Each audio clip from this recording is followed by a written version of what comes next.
새해 첫 만남이니까 새해 복 많이 받으십시오. 네.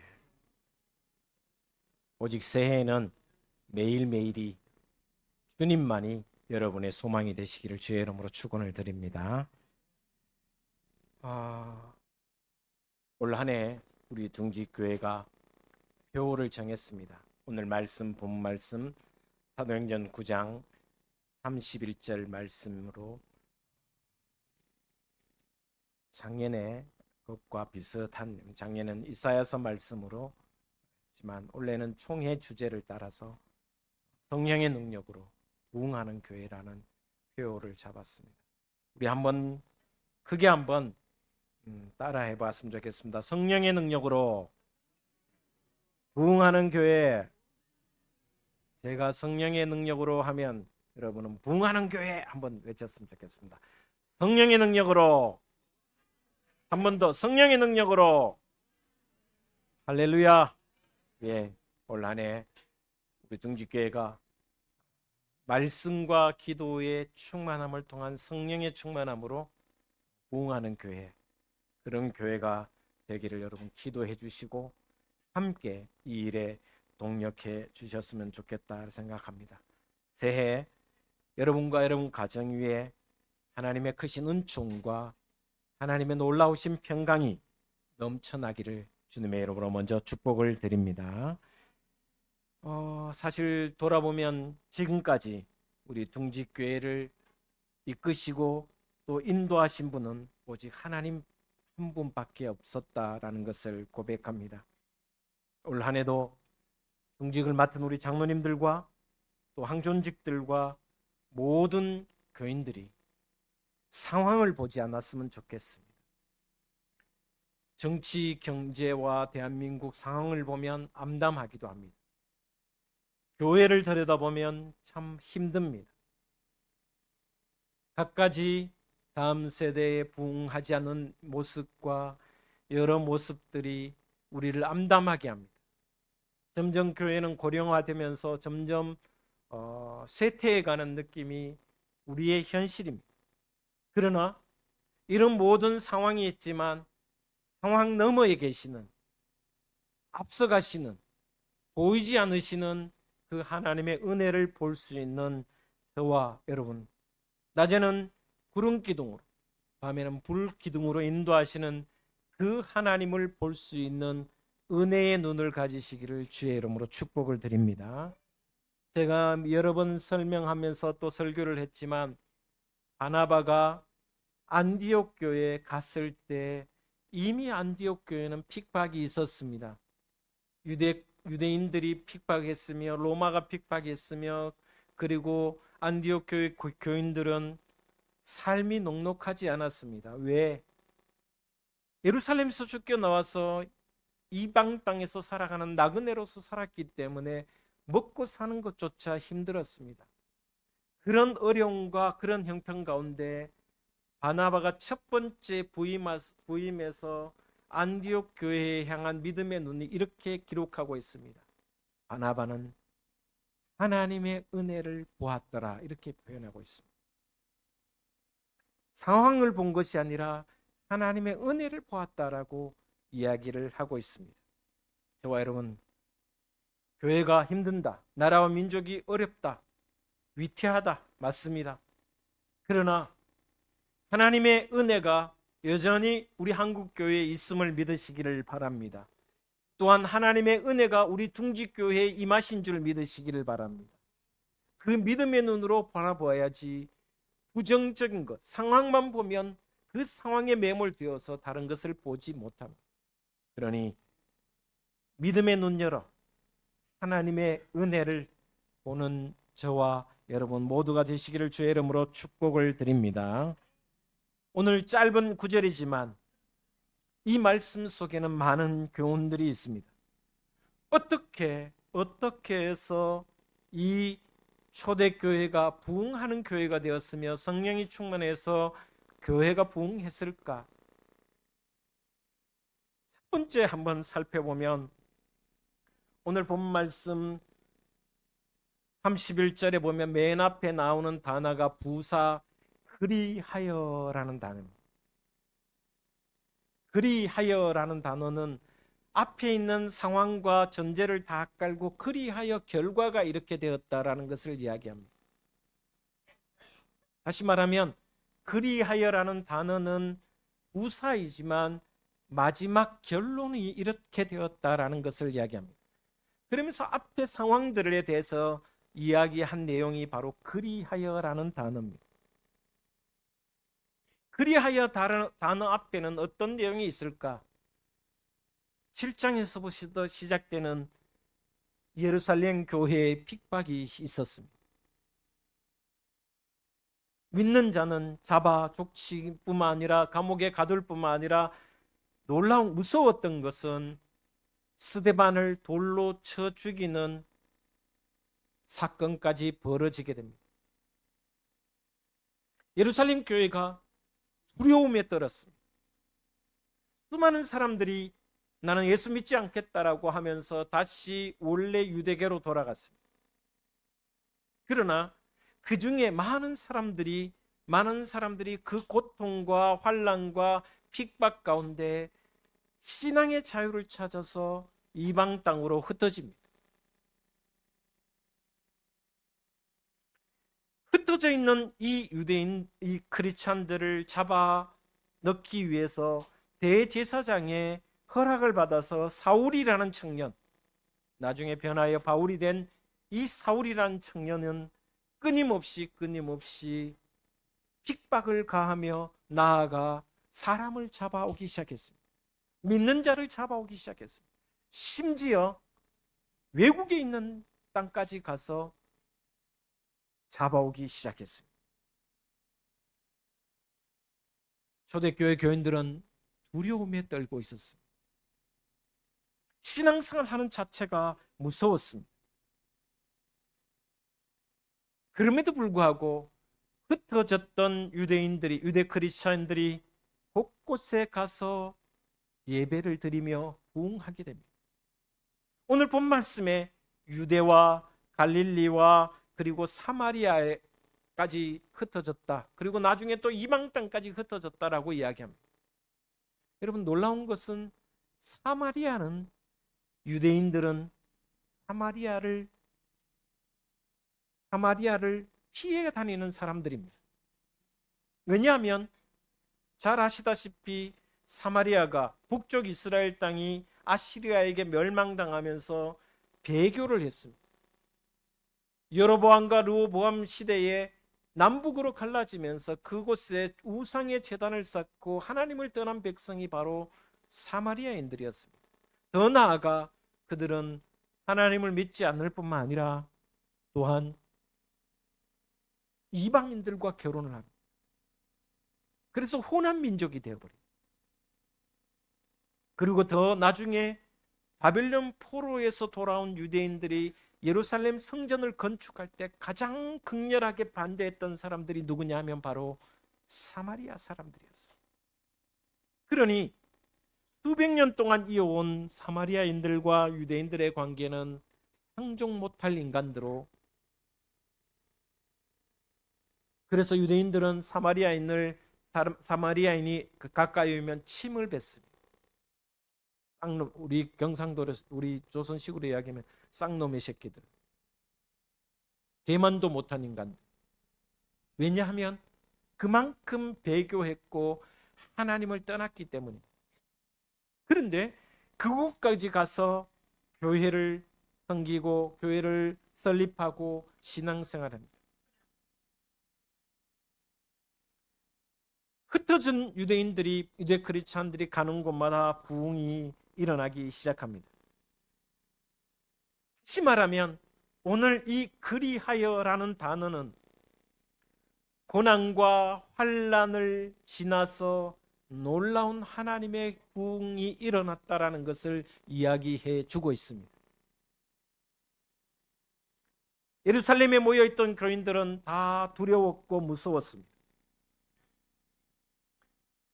그러나 그 무서움 속에서도 흩어져 신앙생활을 위해서 이방 땅에 가면서도 그들은 박해를 바라보지 않았습니다. 환난을 바라보지 않았습니다. 환난 뒤에 역사하시는 하나님을 바라보았습니다. 그랬기 때문에 그리하여 그 환난을 이김으로 교회가 부흥하였다라고 오늘 말씀 속에 기록하고 있습니다. 여러분, 한국 교회가 부흥한 가장 기점은 일제강점기며 6.25 사변이며 보릿고개를 넘으면서 가장 부흥 많이 했습니다. 일제강점기 속에서도 믿음의 선조들은 그 신앙을 지키기 위하여 순교를 각오했습니다. 6.25 전쟁 가운데서도 공산주의를 배척하며 끝까지 교회를 지키며 믿음을 지켰던 그것 때문에 부흥할 수 있었습니다. 보릿고개를 넘으며 가난에 시달리고 경제적인 어려움을 겪으면서도 교회에서 그 환난 가운데 기도하며 말씀 가운데 살았던, 다시 말하면 환난을 이김으로 환난을 지나가고 난 뒤에 교회는 부흥했다라고 성경은 기록하고 있습니다. 2000년 기독교 역사는 반드시 환난 가운데 부흥했다라는 것입니다. 우리 둥지교회도, 아니 이 나라 이 민족도 지금 위기며 환난의 시기이며 교회가 위기라고 합니다. 그러나 이 위기와 이 환난 가운데 이 모든 것을 이겨냄으로 말미암아 그리하여 하나님은 부흥케 하는 역사를 우리 교회를 통하여 만들어가게 되시리라 믿습니다. 여러분이 이를 위해서 환난 가운데 핍박 가운데 핍박을 보지 마시고 환난 너머에 계신 하나님의 역사를 바라보시기를 주의 이름으로 축복을 드립니다. 그럴 때 교회가 든든히 서가고 또한 부흥하고 또 놀라운 역사가 있었다라고 기록하고 있습니다. 두 번째 오늘 본 말씀 이렇게 이야기합니다. 교회가 평안하여 든든히 서갔다. 평안함이 있어야 교회가 든든히 서가고 부흥할 수 있다라고 성경은 기록하고 있습니다. 성경에 이야기하고 있는 평안이라는 것은 보이는 평안을 이야기하지 않습니다. 성경이 강조하는 가장 큰 평안은 심령, 마음의 평안, 우리의 심령이 평안한 것을 이야기합니다. 그것은 사람이 주시는 것이, 사람이 주는 것이 아닙니다. 하나님이 주신 평안입니다. 요한복음 14장 27절에 이렇게 기록하고 있습니다. 평안을 너희에게 끼치노니 곧 나의 평안을 너희에게 주노라. 내가 너희에게 주는 것은 세상이 주는 것 같지 아니하니라. 너희는 마음의 근심도 말고 두려워하지도 말라. 할렐루야. 세상이 주는 평안은 두려움과 근심이 있을 수밖에 없습니다. 그러나 하나님 주시는 평안, 하나님이 우리에게 허락하신 예수 그리스도께서 우리에게 주시는 그 평안함은, 심령의 평안함은 두려움을 떨쳐낼 수 있습니다. 근심하지 않을 수 있습니다. 초대교회, 오늘 이 본문 말씀에 초대교회 교회가 엄청난 핍박과 박해가 있었지만 그 수많은 고난에 사여 있어 사방이 우비겨 삼을 당하여 있어도 그들의 마음과 그들의 심령은 편안했습니다. 놀라운 것은 고난이 오든 박해가 오든 하나님께 맡겼다라는 것입니다. 하나님이 이 모든 것 가운데 합력하여 선을 이루신다라는 것을 그들은 체험했고 그들은 기도했고 그것을 기대했습니다. 오늘 본 말씀을 보니까 그 박해, 그 무서운 소용돌이와 태풍 같은 핍박과 환난이 지났는데 갑자기 뚝 멈췄습니다. 이유는 사울이라는 핍박자 중에 핍박자였던 사울이 다메섹 도상에서 회심한 이후에 모든 핍박이 잠시 멈췄습니다. 가장 무섭게 사람들을 죽이며 그리고 심판했던, 하나님의 이름으로 사람을 죽였던 사울이 회심하는 사건, 놀라운 일이 벌어졌습니다. 오히려 복음을 전하는 자로 변화시켜 주신 하나님의 놀라운 능력을 발견하게 됩니다. 그러자 그 모든 박해가 갑자기 멈춰지자 교회가 환난 가운데서도 성도들의 신앙이, 마음이, 심령이 편안했는데 사울이 갑자기 변하여 복음을 전하는 자가 되면서 더욱 평안해지고 더 교회가 든든히 서가며 사람들의 숫자가 늘어났다라고 기록하고 있습니다. 오늘 우리 둥지교회 신년 첫 주일을 맞는 저와 여러분의 가정에, 여러분의 신앙의 삶에, 우리 둥지교회 모든 나아가는 모든 길 위에 하나님 주신, 주님께서 주신 평안이 여러분의 마음에 자리 잡게 되기를 주의 이름으로 축복을 드립니다. 그렇다면 그 주님의 평안이 내 속에 넘친다면 내 마음이 평안하고 내 가정이 평안하고 교회가 평안해지고 그 가운데 하나님은 새로운 역사를 만들어 가시게 되리라 믿습니다. 세 번째, 오늘 이렇게 이야기하고 있습니다. 주를 경외함으로 그 수가 더 많아졌다. 여기 경외라는 단어를 경배한다, 찬양한다, 예배한다라고도 해석할 수 있지만 여기 오늘 이 본문 말씀에서는 두려워함을 이야기합니다. 하나님을 두려워한다. 경외한다는 말은 하나님을 두려워했다라는 거죠. 여러분, 지금 초대교회 교인들은 박해하는 사울과 유대인들이 두려운 것이 아니라, 로마가 두려운 것이 아니라 하나님을 두려워했다라는 것입니다. 왜 하나님 앞에 두려움이 있었을까?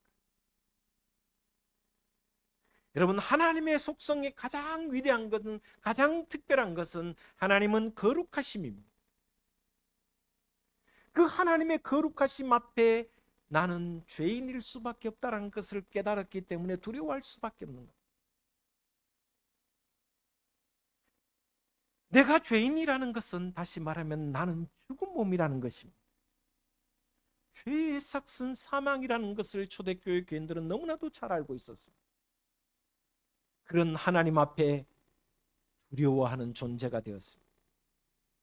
박해보다, 환난보다 살아계신 하나님이, 보이지 않지만 살아계신 하나님의 그 거룩함을 볼 때 나는 죄인일 수밖에 없구나.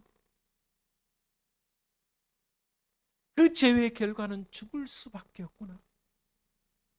그 죽을 수밖에 없는 존재인 나에게 예수 그리스도의 은혜를, 십자가의 은혜를 베푸셔서 나를 은혜 가운데 구원케 하시니 그 하나님을 찬양하는 겁니다. 이것이 바로 경외함입니다. 올 한 해 저와 여러분 모두 하나님 앞에 늘 서 계시기를 주의 이름으로 축복을 드립니다. 경외하시기를 바랍니다. 물론 하나님은 사랑의 하나님이시기 때문에 언제나 우리를 다정하게 품어주시고 우리를 온전한 길로 인도하시는 그 자비하심으로 우리를 이끄시지만, 그러나 가장 근본적인 본질적으로 우리가 느끼고 생각해야 될 것은 언제나 하나님은 경외의 대상입니다. 그 앞에 나는 죄인일 수밖에 없어요. 그 앞에 나는 죽을 존재임을 시인하고, 그러나 그 존재였지만, 사망의 존재였지만 예수 그리스도의 십자가의 은혜로 나를 영원한 생명 가운데로 인도하시니 그 하나님을 예배하고 찬양하는 것입니다. 우리 둥지교회 모든 성도 여러분, 하나님을 경외함으로 우리 둥지교회가 올 한 해 부흥하고 든든히 서가게 되기를 주의 이름으로 축복을 드립니다. 마지막으로 성령의 위로로 부흥한다. 성령의 위로. 위로라는 헬라어 말과 보혜사라는 헬라어 말은 거의 똑같은 단어입니다. 우리가 보혜사 성령이라고 할 때 그 보혜사라는 뜻이 격려자, 위로자라는 뜻입니다. 성령은 위로하시는 분이시다. 위로라는 헬라어 말이 파라클레세이. 예수님께서 성령에 대해서 보혜사라고 말씀하실 때는 파라클레토스. 이것은 한마디로 이야기하면 위로자, 격려자라는 뜻입니다. 성령께서 우리에게 오시면 우리를 이끄시고 우리를 인도하시는, 그 가운데 위로해 주시는, 성령이 임하시면 어떤 환난과 어떤 형편 가운데서도 위로의 성령으로 충만케 하신다는 것을 가르쳐 주고 있습니다. 그래서 성령이라는 단어를 또다시 해석하면 이끄시는 분이다.